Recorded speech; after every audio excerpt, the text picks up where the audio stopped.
So, guys, this young lady was accused falsely for something she did not do. She went to buy something and she paid. After about 1 month, she came to the same place and they were telling her that she did not pay. Like, it was a lot. Just watch the video and you are going to learn a lot from this. I think I'm mentally ready to share this story now. I've been battling with PTS, but I think I can share the story now. This thing, it happened before my wedding, right? So I had wanted to get fuel from the filling station and I came back very late from work, and then before I could go to the filling station, they were already closed. So um so this black market, them they were calling me, oh, come and buy. So I had to because I needed to work that night, so I had to just stop by. I have 4,000 naira cash, and because I usually buy 4,000 naira fuel. So when I got there, their theirs were kind of higher. So I bought their fuel, but it was 2004 extra. So I had to transfer 2004, then give them cash of 4,000, making it 64. Yes, 64.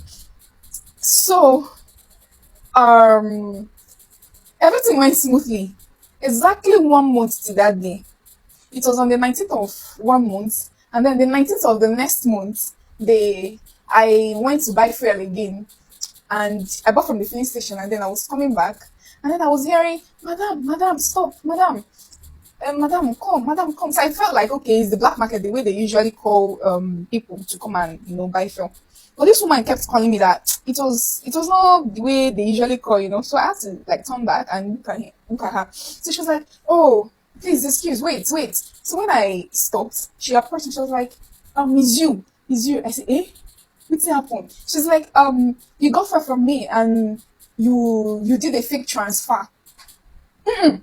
Before she even got to fake transfer, she was like, you bought it from me and you didn't pay. You took fuel and left. I've caught you. I've caught the thief. I've caught the thief. I say, eh? Again? I say, ma, calm down. How much are we talking about? He said, you got fuel. Before you could even think about anything, people were already gathering. And then I'm like, Jesus Christ, Oluchi. Okay. I was like, okay, ma, how much? Let me pay. Then we can now sort it out. Like, let me just pay the amount and then we can sort it. She was like, no, again. She was, I say, Chinikinda, God, is that how I'm going to, that's how I'm going to be tagged a thief on the road in Port Harcourt here. So, the way she kept it, she started calling the husband, I'm here, I said, you're even able. I said, using Igbo, I said, ma, let me pay the money. But when I knew that, wait, it was getting out of points and it was getting out of hand, people were already gathering. I said, hold up. Because the way I'm saying, let me pay, people are going to think that, oh, what she did was actually true. The woman is saying is actually true. I said, okay, can you remember the day I made the payment? I bought this from you. Because as at that time, I could not even remember that I bought from her because that was my first time and obviously my last time of buying black market. She said it was on a Monday and it was on the 19th.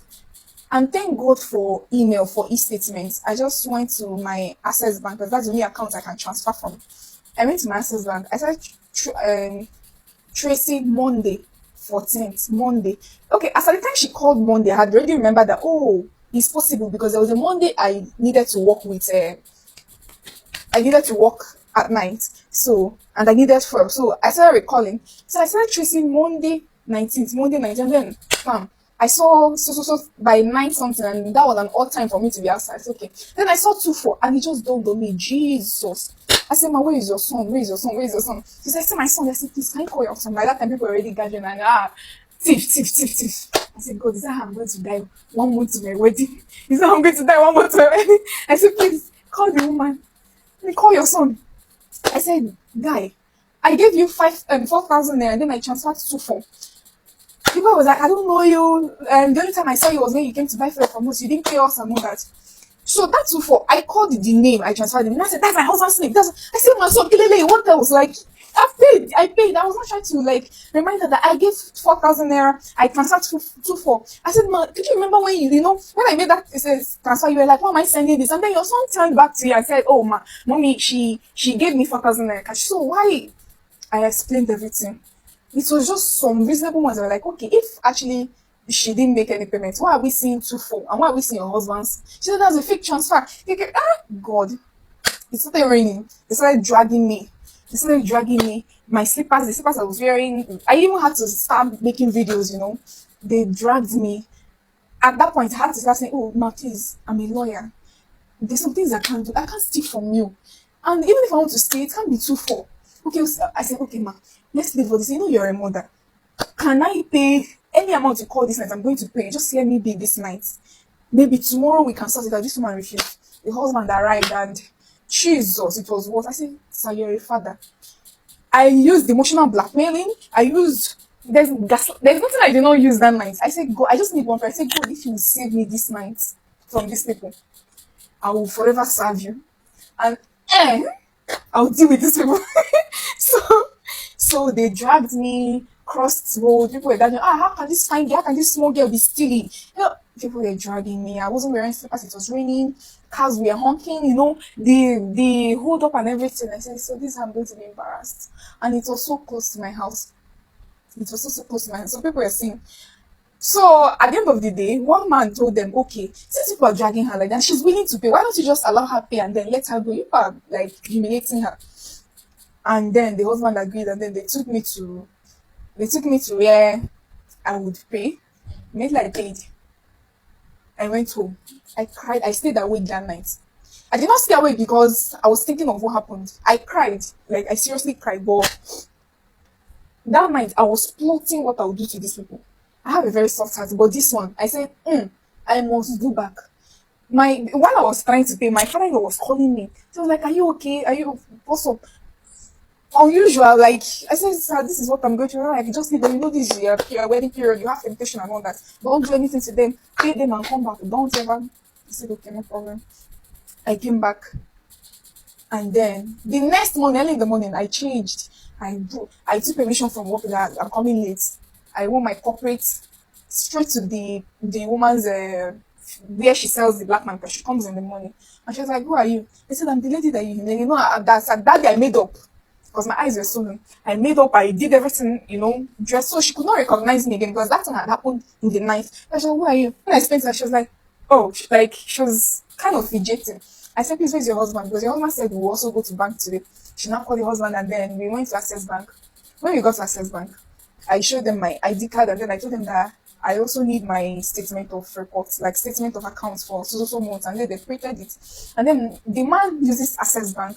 So I told them, okay, since the man uses Access Bank, please can you check this man's account on so day. The man was shouting at me, I don't have such right, the bank people. I just had to explain to the other lady what happened. She said, Oga, call your account details. When he called me, I said, but you received so amount on this so day. The man was just shouting. She was just shouting and all that, and I said, him. I had to just I left the bank straight to the police station. I never knew I could be that heartless. Paid anything those people mentioned, I paid it.